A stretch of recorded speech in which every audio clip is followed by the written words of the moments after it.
Bonjour, ravi de vous accueillir dans cette deuxième vidéo d'une série de 3 sur qui décide de notre vie, quels sont les principes directeurs en fait qui nous permettent de faire des choix de vie de manière la plus éclairée possible. Qu'est-ce qui décide en nous également? C'est ce qu'on va voir aussi beaucoup aujourd'hui et dans la prochaine vidéo. Alors tout d'abord, je voudrais m'excuser parce que finalement, j'avoue que j'ai succombé à la tentation, je me suis résolu finalement par rapport à YouTube à mettre des publicités avant mes vidéos. Donc vous avez vu, enfin ceux qui me suivent depuis longtemps, depuis que je suis sur YouTube, ça fait plus de 10 ans je pense, j'ai jamais mis de publicité, j'étais un des seuls qui résistait par rapport à ça. Tout le monde met des publicités sur ses vidéos, moi j'en ai jamais mis, donc j'ai jamais gagné d'argent avec ça. Et puis finalement je me suis rendu compte que ça me pénalisait beaucoup, de manière un peu étrange, j'ai l'impression qu'en fait mon compteur est à chaque fois restreint, c'est-à-dire que je remarque depuis 6 mois que chaque jour, et j'ai vraiment vérifié, chaque jour je perds entre 5 et 20 abonnés. C'est quand même étonnant que chaque jour il y a 20 personnes qui partent, c'est pas possible. Et donc en fait mon compteur, heureusement il y a des gens qui s'inscrivent chaque fois, mais donc ça stagne en fait. Donc j'espère qu'avec cette acceptation que je mette moi aussi des publicités, je vais pouvoir être mieux référencé. Je pense que c'est aussi dû aux censures que j'ai eues pendant ces 2 ans de folie où j'ai fait des vidéos pour contrer la peur en fait. Alors maintenant, cette vidéo, c'est la deuxième d'une série de 3. Qu'est-ce qu'on a vu dans la première vidéo sur qui décide? La vidéo numéro 1, c'est en fait qui décide entre nous, c'est en nous, est-ce que c'est plutôt la tête ou plutôt le cœur? De manière symbolique, le cœur n'est pas juste une pompe, mais c'est, vous l'avez compris dans la vidéo, c'est une intelligence en fait supérieure qui est connectée au grand tout, qu'on peut ressentir, on le ressent souvent dans la poitrine, on appelle ça le cœur qui parle. On a le choix entre écouter cette intelligence qui est très subtile, qui nous amène à avoir des choix plus éclairés en fonction de ce que nous sommes profondément et de ce qui est juste pour nous et pour la vie, ou alors d'écouter notre tête qui est plus basée sur la logique et sur le passé et sur ce que disent les autres, ce qui est bon pour les autres, mais pas forcément pour nous.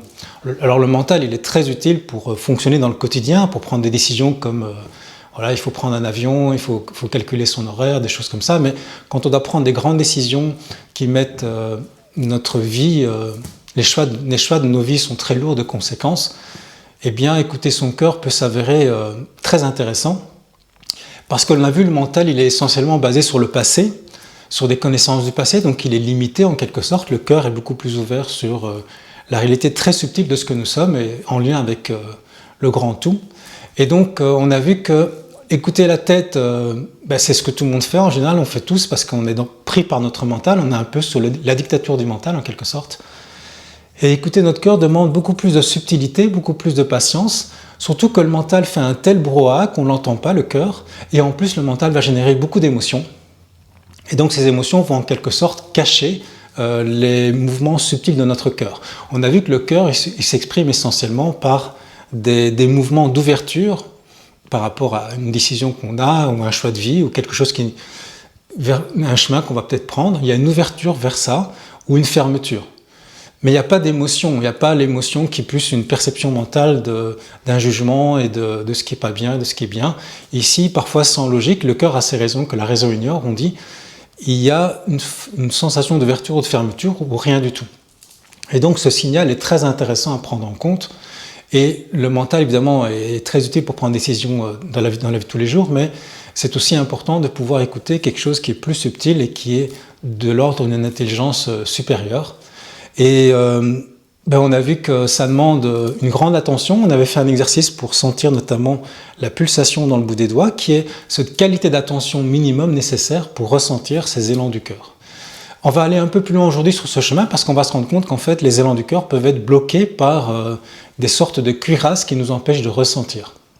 Alors justement, pour ça je voudrais vous introduire la notion du guide spirituel pour aller plus loin, parce qu'un guide c'est souvent quelqu'un qui nous amène plus loin, là où on veut aller, qui a une vision, qui va nous aider en fait, nous coacher pour aller plus loin dans la vie, pour prendre des bonnes décisions. Alors guide spirituel ça peut faire peur, mais en fait si on y réfléchit, des guides... des maîtres, on en a dans tous les domaines en fait. Si on fait du sport, par exemple de la musculation, on va prendre un coach, on va prendre quelqu'un qui est bien plus loin que nous sur le chemin et qui va nous inspirer, qui va nous aider à aller beaucoup plus loin et à travailler sur nous et à nous améliorer en fait. Même chose en musique, si vous faites du piano ou de la guitare, eh bien vous allez choisir quelqu'un qui va vous inspirer, qui est un modèle, et quelqu'un qui va aller vous fait révéler le meilleur de vous-même par rapport à vos compétences musicales. En fait, partout dans la vie, avoir un modèle, c'est quelque chose d'inspirant. Et donc, au niveau spirituel, pourquoi pas exactement pareil, d'avoir quelqu'un qui nous inspire. Pour ma part, j'ai eu plusieurs maîtres spirituels. Je ne vais pas en parler aujourd'hui parce que le but de la vidéo, c'est de parler du maître spirituel que je suis aujourd'hui. Mais donc, j'en ai eu plusieurs que j'ai suivis et certains vont vous étonner. Peut-être un jour, je ferai une vidéo là-dessus. Et aujourd'hui, en fait, le maître spirituel que je suis, il n'est pas derrière moi, c'est pas Bouddha, même si c'est un maître spirituel extraordinaire et très inspirant. Mais le maître spirituel que je suis, que je voudrais vous présenter, c'est un maître spirituel qui n'est pas humain, en fait. Parce que si on prend les critères d'un maître spirituel, c'est quoi finalement? Un maître spirituel, c'est quelqu'un qui est censé nous révéler à nous-mêmes. C'est quelqu'un qui va justement nous rendre autonomes par rapport à lui-même. C'est quelqu'un qui nous amène à nous libérer et à justement révéler ce que nous sommes profondément. Eh bien, ce maître spirituel que je suis, il n'est pas humain, il n'a pas de localisation, il n'a pas de forme en fait. C'est donc en fait, vous l'avez compris peut-être, c'est le silence. Le silence est mon maître spirituel depuis quelque temps. Et en fait, le silence est extrêmement inspirant et permet tout ce que je viens de dire auparavant, c'est-à-dire que le silence agit comme un maître spirituel, ça veut dire qu'il nous révèle à nous-mêmes et il nous permet de nous découvrir et d'aller beaucoup plus loin. Alors je vais m'expliquer, je vais vous inviter d'ailleurs à faire une méditation avec moi dans cette vidéo de quelques minutes. Et pour ceux que ça intéresse, pour ceux qui sont abonnés à ma newsletter, à mon coaching permanent, je vous envoie une vidéo qui dure un quart d'heure, 10 minutes, un quart d'heure. Si vous voulez la voir, il suffit de vous inscrire, c'est tout à fait gratuit. Et donc je vais vous inviter à pratiquer un petit peu à la fin de cette vidéo, pour ceux qui veulent. Et donc en fait, le silence, on va le voir, c'est extrêmement puissant, parce que le silence nous amène déjà à mettre les projecteurs à l'intérieur, parce qu'on va se couper un peu du bruit environnant, donc on va chercher un endroit où il y a du silence. C'est un silence relatif, bien sûr, parce qu'il y a toujours du bruit. Mais surtout, ça va nous amener à créer un silence mental. Et c'est ça qui est intéressant. Parce que le silence mental, c'est le plus intéressant, c'est justement l'apaisement progressif de ce flot mental qui va diminuer et qui va nous permettre de révéler d'autres aspects de nous-mêmes qui sont très intéressants. D'abord, ce que ça va faire, c'est que ça va mettre en lumière toutes les tensions que nous avons. Il y a les tensions mentales, bien entendu, mais il y a également des tensions physiques, et notamment des tensions au plus profond de nous, qui sont des zones insensibles, des zones inconscientes, des zones rigides, qui nous empêchent de ressentir notre cœur, justement. Alors, on peut parler des fascias, effectivement, au niveau physiologique, ça correspond aux fascias. Ce sont ces membranes fibroélastiques qu'on retrouve partout dans le corps et qui font que tout notre corps tient ensemble, en fait, on retrouve les fascias entre nos muscles, nos cartilages, nos os.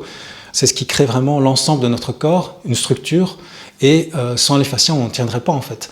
Et ces fascias contiennent également de l'information, ils sont faits de collagène et d'eau. Et donc ces fascias peuvent être circulants ou au contraire très rigides et empêcher le mouvement. Et comme vous le savez, toutes les médecines ancestrales, les traditions anciennes, parlent du fait que la santé, c'est le mouvement, c'est la circulation joyeuse d'une sorte de rivière d'énergie qui coule en nous. Et donc ces fascias peuvent être par contre sous le coup d'une émotion, de stress, de choc qu'on a eu dans le passé, rigide, et c'est de l'émotion en fait qui va se cristalliser, qui va former une sorte de couche de douleur, une couche, j'en parle dans ma vidéo sur le corps de souffrance, et une sorte de cuirasse finalement qui nous empêche de ressentir notre cœur. Alors le fait de faire silence amène donc le silence mental qui va amener justement l'éclairage sur ce processus de blocage.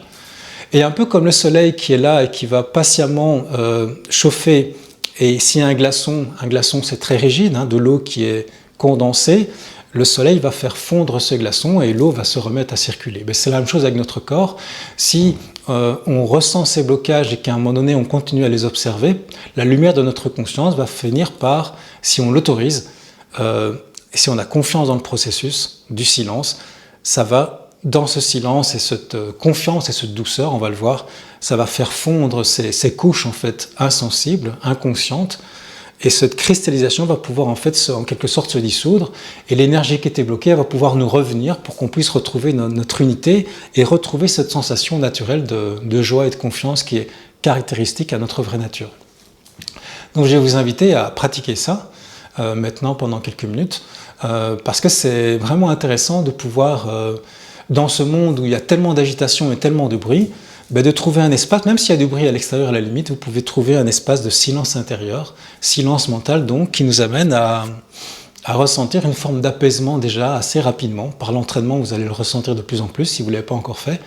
Cette méditation du silence me semble vraiment essentielle. Alors si vous voulez aller plus loin dans la méditation, moi je vous invite vraiment dans les temps qui sont les nôtres, enfin, en tout temps il aurait fallu le faire, mais surtout actuellement il y a tellement de stress et de tension et de chaos autour de nous qu'il est vraiment bon d'aller sur ce chemin de la méditation pour trouver de l'apaisement et de la confiance. Et la confiance c'est l'inverse de la peur et aujourd'hui, on a vraiment besoin de résister à la peur. Alors j'avais fait 3 cours en ligne sur la méditation. Un premier cours classique sur la méditation de pleine conscience, de pleine attention, qui dure 8 semaines. J'ai également fait un cours sur les méditations basées sur l'hypnose, des méditations que j'ai appelées extraordinaires, 7 méditations extraordinaires pour reprogrammer son inconscient, notamment par rapport à des peurs, par rapport à des manques de confiance ou des manques d'amour. Et puis un 3e cours sur ce que j'ai appelé la méditation essentielle, qui est plus dans la voie de ces vidéos, une méditation qui nous ramène à découvrir qui nous sommes profondément. Alors, je vais commencer cette petite pratique maintenant de méditation. Je voudrais commencer par une petite citation de mémoire. C'est Nisargadatta Maharaj, que vous connaissez peut-être. C'est un grand sage de l'Inde, un sage de l'Advaita. Advaita, donc, c'est la non-dualité. Non de Advaita, c'est la non-dualité. Et il explique, il donne simplement cette phrase, c'est que le silence amène la paix. Et le silence amène la paix et également la dissolution du je. Du je, donc le je, le moi.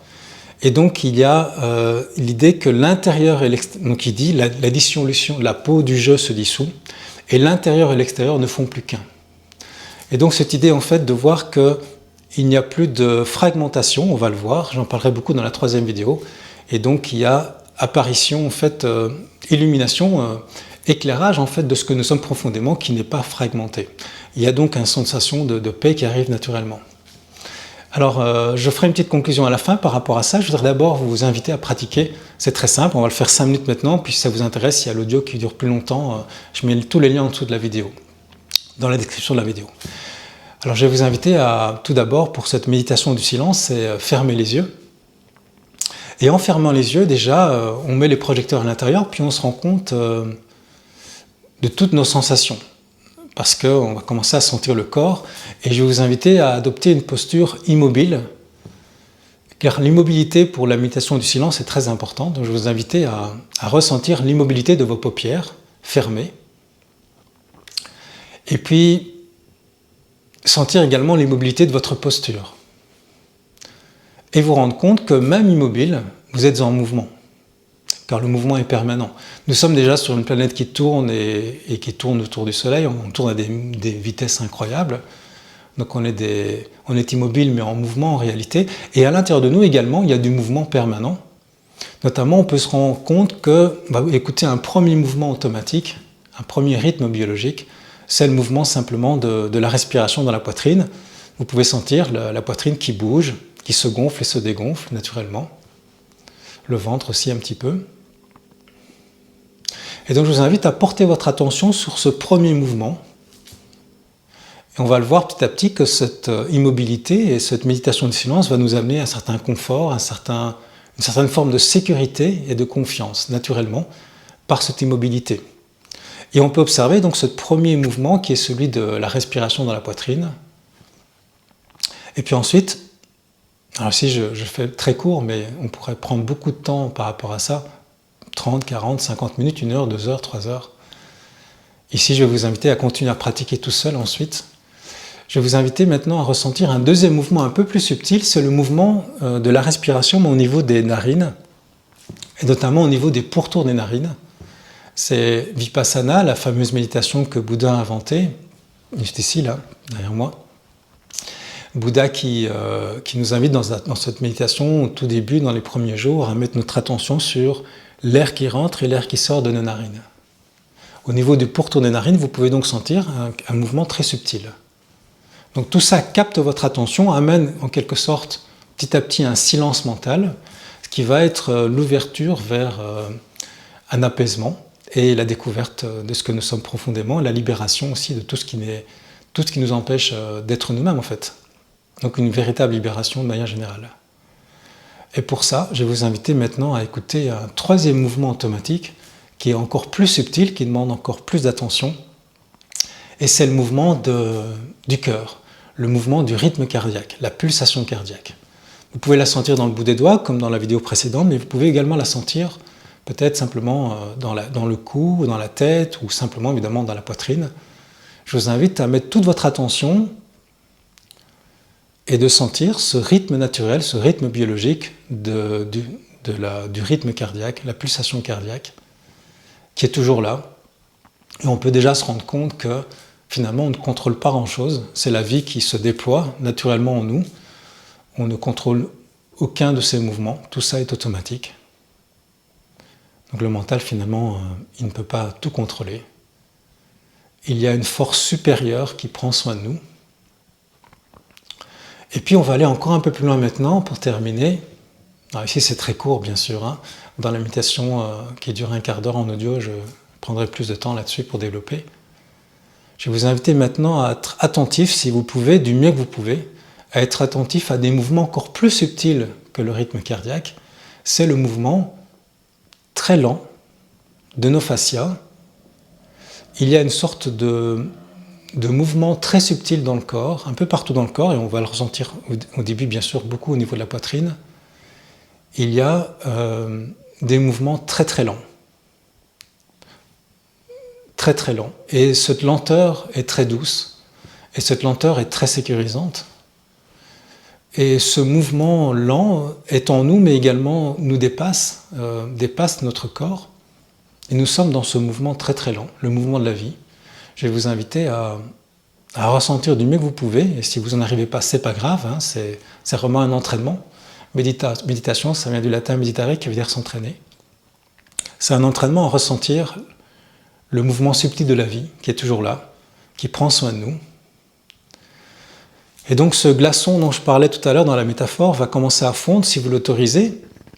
Eh bien, vous allez commencer à avoir des couches qui sont restées insensibles et quelque part gelées, en fait, cristallisées, commencer à se détendre et se remettre en mouvement. Et donc c'est une remise en mouvement de ce que nous sommes profondément, une remise en mouvement de la vie, remise en mouvement de notre énergie vitale, et donc une forme de libération. Libération également d'émotions qui sont restées bloquées en nous.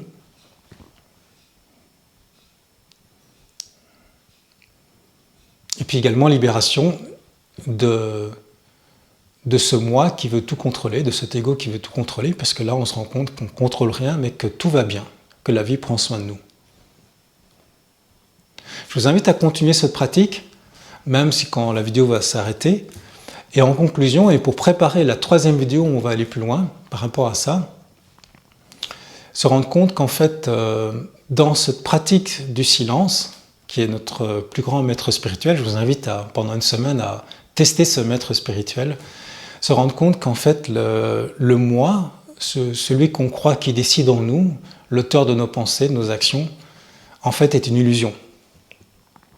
Et si le moi est une illusion, je vous invite à envisager les conséquences qui sont extraordinaires. C'est qu'il n'y a pas de libre arbitre dans ce cas-là, puisqu'il n'y a pas de moi, puisqu'il n'y a personne qui prend les décisions, il n'y a pas donc de libre arbitre.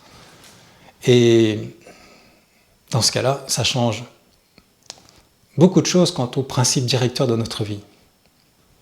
Et ça apporte aussi un énorme soulagement. On va en parler dans la troisième partie de cette série. Donc bonne pratique avec ce maître spirituel que je vous invite à suivre.